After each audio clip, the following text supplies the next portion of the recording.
Did you commit fraud, Larry? Negative, sir. They are supposed to enforce the law. Can I read the warrant to you? But repeatedly. Did you text criminals and warn them that police officers were coming to get them? Police in East St. Louis and the villages surrounding it. Sir, can you talk about the allegations against you? Have been charged with committing serious crimes in the line of duty. Mr. Halter, why were you arrested today? I don't know. You don't know. Well, here's your complaint. Why don't you read the criminal complaint? It might have been for sucking your Excuse me? Many of them have bounced from one small-town police department to another, often getting hired because of their connections to a chief or more prominent politicians who are either corrupt or conveniently choose to ignore complaints about their favored cops. Either way, the process of law enforcement is corrupted. We're trying to keep the neighborhood safe. 4 years ago, then East St. Louis Police Chief Michael Baxton showed us how his officers were reducing crime in the city by cracking down on hotspots where they often found illegal drugs, piles of cash, and loaded guns. The key is what?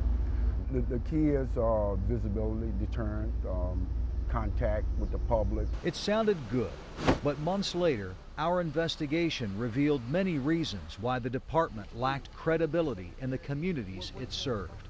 Our review of court documents showed that 1 out of every 4 East St. Louis officers had criminal arrest records. 4 were convicted of battery or assault. Even Chief Baxton had a mugshot. Chief, I'm asking you if you can explain why you are in this mugshot. I can't explain it. The state's attorney at the time, Bob Hayda, told me that he had identified 15 current and former East St. Louis police officers who lacked the credibility needed to be an essential witness in criminal cases. In each case, he told East St. Louis officials in writing about the officers in question. Most of them were still on the police force, actively investigating criminal cases. We were there when a murder suspect was freed because Hayda believed the cop who failed to videotape his alleged confession lacked the credibility needed to be a key witness in the case. We were forced, because of the police misconduct, particularly by Officer Perry, to dismiss the case. It's a tragedy. It's a tragedy for the victims, the victim survivors. It's also a tragedy for the citizens of East St. Louis. The controversy over Baxton's management style grew when News 4 Investigates disclosed that Baxton told Illinois State Police they would no longer be automatically included in East St. Louis murder investigations. He claimed he would contact them as needed, then never asked for their help. 15 months later, the evidence in more than 50 East St. Louis murder cases sat in the state police offices, untouched by the East St. Louis Police Department. That is shameful. It's wrong. It needs to be addressed immediately. It's a disgrace. Annette Bowers, the mother of 25-year-old murder victim Larry Bowers, learned that the evidence in her son's case was still stored at state police offices in Collinsville and had apparently not been reviewed by East St. Louis cops for at least 15 months. You letting murderers walk around in your city and it's sitting in a vault? What if it had been your child that was shot twice in his chest, that was cursed and left to die on the street? Shortly after we exposed Baxton's decision on state police involvement, he bowed to pressure and invited state police to assist with all homicide investigations. But the credibility problems went much deeper than just Chief Baxton and some of his cops. We're going to make sure that everybody we hire has a clean record. Back then, Anthony Tarvin was the chair of the East St. Louis Police and Fire Board.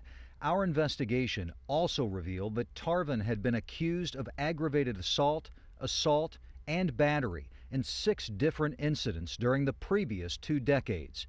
He was not convicted in any of those cases. You are on the Police and Fire Board. Do you think that your record should disqualify you from that position?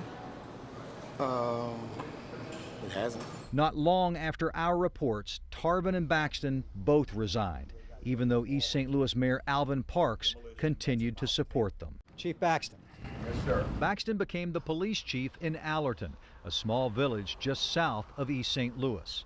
He had hired his son Michael Jr. as a cop in East St. Louis. He hired him again in Allerton, and this time made him chief of detectives. In Allerton, 2 women accused Baxton Jr. of violating their civil rights and roughing them up physically during police investigations. I got slammed on the hood of his police car several times. So he was she actually out of her dragging clothes. her across the gravel. Yes, out of her clothes.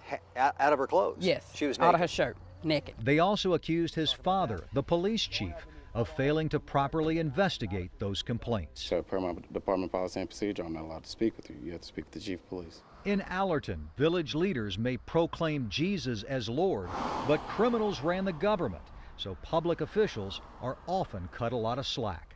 Last year, our investigation found the city administrator and public works director were both convicted felons who had recently served time in prison. Mr. Halter, you're accused of a very serious crime in this criminal complaint. Can you address this? Now, Allerton Public Safety Director Harry Halter is facing a charge of official misconduct. He also owns a tow lot that got the city's impounded vehicles and was widely accused of charging the vehicle's owners ridiculously high storage fees. The men, women, and children that live in these struggling neighborhoods deserve credible law enforcement. We can't break the cycle of poverty. We can't break the cycle of violence. We can't give these kids some kind of chance at a future if there is no public safety. No comment. None of that bothered Allerton Mayor Randy McCallum, who repeatedly supported the public officials who were investigated, charged, and in some cases convicted of crimes. But that's not surprising. Allerton's tolerance of official misconduct goes back decades. The people here loves me. They come by to see me, they call me. They wish I was mayor. Callie Mobley became mayor of Allerton in 1981, serving 19 years in office. After she became mayor, her husband Jimmy got promoted to run the streets department. Federal prosecutors allege the couple stole more than $240,000 in cash and services from the poverty-stricken village. Ms. Mobley was convicted of tax evasion and served 2 years in prison. I think corruption is a big problem. How do you define corruption? What is corruption? I guess I'm going to use your word that you said, crook. And I didn't like the sound of it, but it's true. I think that we as a people that goes into things like that, I think that we think that maybe we can get away with something. I never wanted to get away with anything. I mean, once they say, you did this and you did that. But up until that point, you were getting away with it.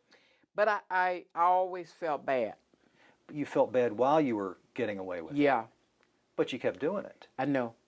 So you couldn't have felt too badly. Well, I felt bad. Her story is a lesson of the poor bowing to temptation.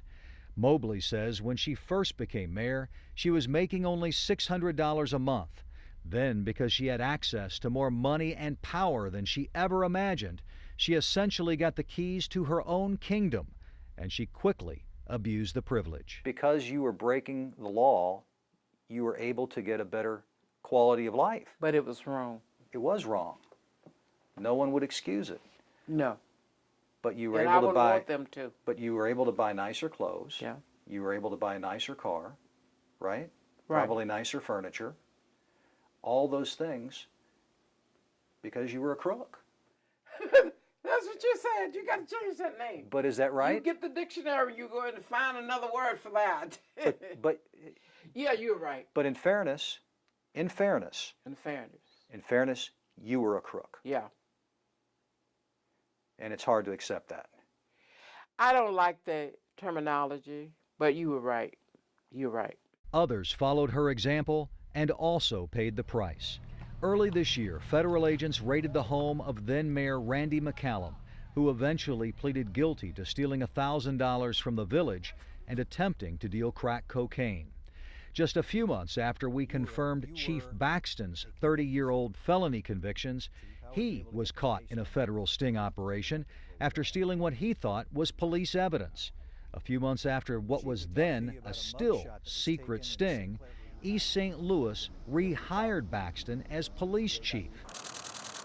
7 weeks later, Baxton pleaded guilty to theft and lying to federal agents. Do you feel like you made a bad decision when you hired Michael Baxton? No. We interviewed East St. Louis Mayor Alvin Parks the day after Baxton pleaded guilty. Mayor, you have to know how this looks on the city of East St. Louis. You hire a chief, he stays here for 7 weeks. What do you want me to do, Craig? And then he pleads guilty to 2 felony counts for misconduct and theft, lying to federal agents while he's the police chief of one community, and he lied to them while he was the police chief of your community. Okay. I mean, Is your job to punish us now? Are you here to crucify us? We turned the page when Mike Baxton resigned yesterday. We hired a new chief. We are here to pray with, work with, and fortify that new chief of police and the East St. Louis Police Department. why did you do it, Chief? But that culture is tough to change. On the day Baxton pleaded guilty, a uniformed police officer driving a marked East St. Louis police car picked him up and drove the former chief to his car. That driver, Officer Rudy McIntosh, had been an informant for federal prosecutors during a previous criminal investigation into corruption in East St. Louis city government. Do you really think it was appropriate? Really? Yeah. That misplaced loyalty for the former chief happened on the first full day in office for Mike Flory, the new police chief. No, that was not an appropriate thing to do.